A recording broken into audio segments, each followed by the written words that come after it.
Voici une version romancée de l'histoire explorant la question « Est-ce qu'un narcissique fouille ?» Un instant de doute.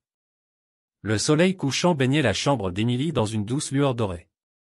Elle était allongée sur son lit, les yeux fixés sur le plafond, les pensées tourbillonnant dans sa tête.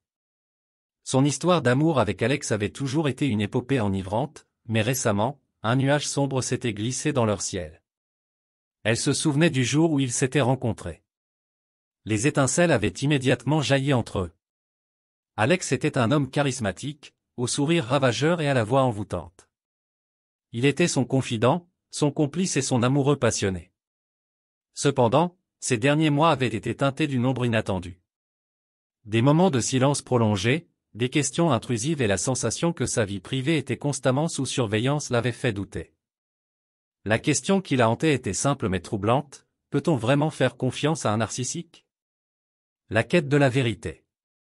Une nuit, l'obsession d'Émilie la poussa à chercher des réponses. Elle se glissa hors du lit, les pas légers pour ne pas réveiller Alex qui dormait paisiblement. La lueur de la lune éclairait sa silhouette alors qu'elle se dirigeait vers l'ordinateur portable d'Alex, posé sur le bureau.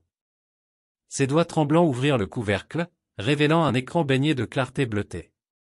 Elle fouilla dans les fichiers, désespérée de trouver la vérité.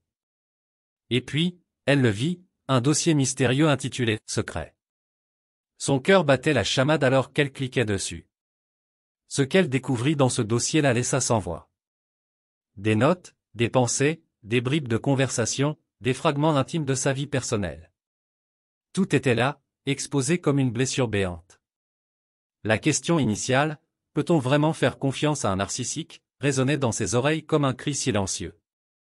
La confrontation. Au petit matin, Émilie était déterminée à confronter Alex. Elle avait besoin de comprendre pourquoi il avait violé sa vie privée et si leur amour avait une chance de survie. Alex entra dans la cuisine, ignorant l'atmosphère tendue. « Salut, chérie, bien dormi ?» Elle leva les yeux vers lui, la gorge nouée. « Alex, nous devons parler. » Les mots sortirent comme un torrent, exprimant la douleur, la confusion et la colère qui la dévoraient. Elle lui raconta ce qu'elle avait découvert, comment elle avait été blessée par sa violation de sa vie privée, et la question qui la hantait, peut-on réellement guérir un amour brisé ? Les yeux d'Alex reflétaient le chagrin et le regret. « Je suis désolé, Émilie. Je ne voulais jamais te faire de mal. Je ne sais pas pourquoi j'ai agi ainsi, c'était comme une obsession que je ne pouvais pas contrôler. » Le chemin de la réparation. Les semaines qui suivirent furent remplies de douleur, de remords, mais aussi d'un profond désir de réparation. Émilie et Alex choisirent de se lancer dans une aventure commune, la reconstruction de leur amour. Alex se plongea dans une thérapie pour comprendre les racines profondes de son comportement intrusif. Il fit preuve de patience et d'humilité, désireux de changer pour Émilie. Elle apprit à pardonner, à rétablir la confiance et à définir des limites claires. La question qui les avait tourmentés, peut-on réellement guérir un amour brisé, trouva peu à peu sa réponse. Leur amour était en train de se reconstruire, plus fort que jamais. Les leçons du passé les avaient rendus plus conscients de l'importance de l'intimité et de la confiance. Le roman se poursuivait avec Émilie et Alex, deux âmes déterminées à faire revivre leur amour, à protéger leur vie privée et à construire un avenir empreint de confiance et de respect mutuel. Leur histoire était une ode à la résilience de l'amour, à la capacité de guérir les blessures et à la rédemption d'une relation autrefois brisée.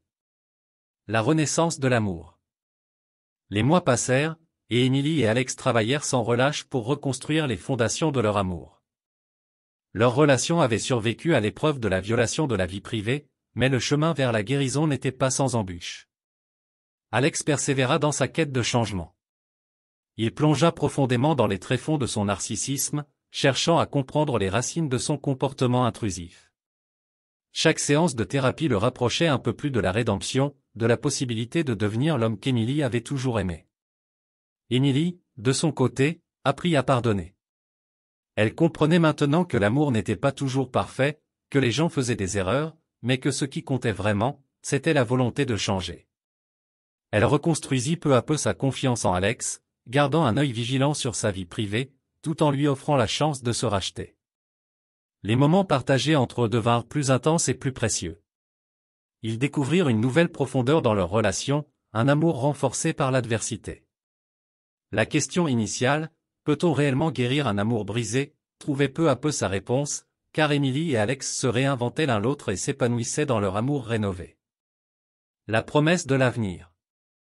Alors que l'histoire d'Emily et Alex continuait à évoluer, ils savaient qu'ils avaient franchi une étape cruciale dans leur voyage. Leur amour avait survécu à une épreuve difficile, et ils en étaient sortis plus forts et plus sages. Leur relation était maintenant une ode à la confiance reconquise, à la réparation de l'intimité, et à la puissance de l'amour véritable. Ils savaient que leur histoire était encore loin d'être terminée, mais ils étaient prêts à affronter l'avenir main dans la main.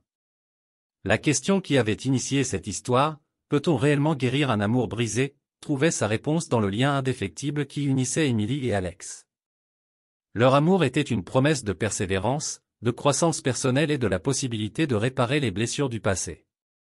Et ainsi, leur histoire se poursuivait, une histoire d'amour en constante renaissance, prête à affronter tous les défis que l'avenir leur réservait. Emily et Alex savaient qu'ils avaient trouvé quelque chose de précieux, quelque chose qui valait la peine de lutter pour le préserver et le faire grandir. Moralité. La moralité qui se dégage de cette histoire tourne autour de plusieurs idées clés. 1. La rédemption de l'amour, même lorsque des erreurs graves sont commises dans une relation, l'amour véritable a le potentiel de guider les individus vers la rédemption. Le pardon, la compréhension et la volonté de changer peuvent permettre de reconstruire une relation brisée. 2. Le respect de la vie privée de chaque individu doit être respectée. L'intrusion dans la vie privée peut causer des blessures profondes, mais il est possible de rétablir la confiance en fixant des limites claires et en communiquant ouvertement. 3. La croissance personnelle, les défis et les épreuves peuvent être des occasions de croissance personnelle. Les protagonistes de l'histoire ont appris à se connaître eux-mêmes et les uns les autres, à affronter leurs insécurités et à évoluer en tant qu'individus et en tant que couple. 4. L'importance de la communication ouverte et honnête est essentielle dans une relation. Elle permet de résoudre les problèmes, de partager ses émotions et de maintenir une compréhension mutuelle. 5. La persévérance dans l'amour véritable peut surmonter les obstacles et les défis. Emily et Alex ont choisi de persévérer, de travailler sur leur relation, et de faire face à leur passé pour créer un avenir meilleur ensemble. En fin de compte, la moralité de cette histoire réside dans la capacité de l'amour à triompher des difficultés, à guider les individus vers la rédemption et à permettre la croissance personnelle. Elle met en lumière l'idée que, même face à des violations de la vie privée et à des conflits, il est possible de réparer et de renforcer une relation lorsque l'amour est sincère et que les efforts sont faits dans ce sens. Nous sommes arrivés à la fin de cette vidéo pratique. Nous espérons sincèrement que cette vidéo a été une source d'inspiration et de réflexion pour vous.